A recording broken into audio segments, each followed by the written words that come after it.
Now, there is a march today marking the 3-year anniversary of Russia's invasion. Let's bring in Matthew Thompson, who is in central London and has been following this for us. Matthew, afternoon. So just give us a sense of some of the mood there of those that you've spoken to.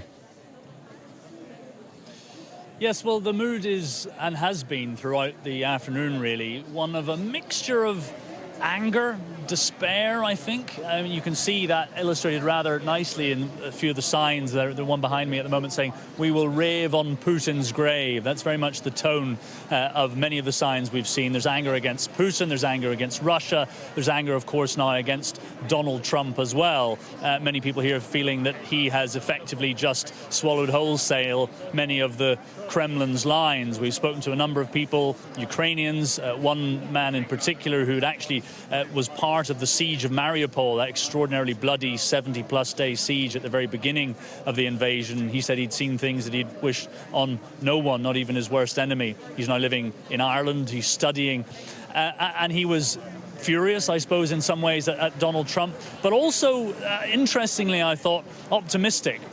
And optimistic that actually what this might lead to is this sort of reality check that Europe needs to start spending a bit more on its own defence and looking after Ukraine.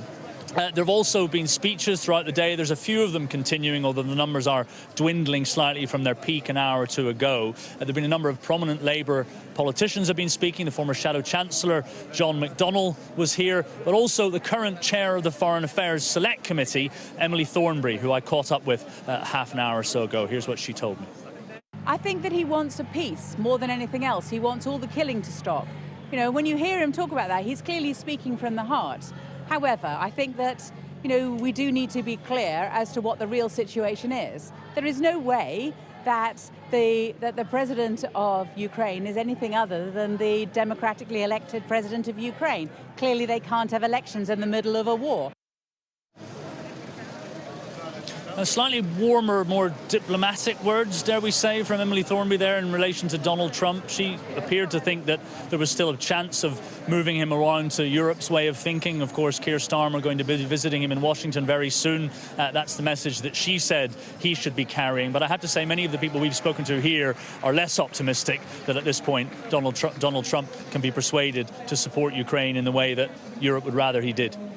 All right, Matthew, for now, thank you for that.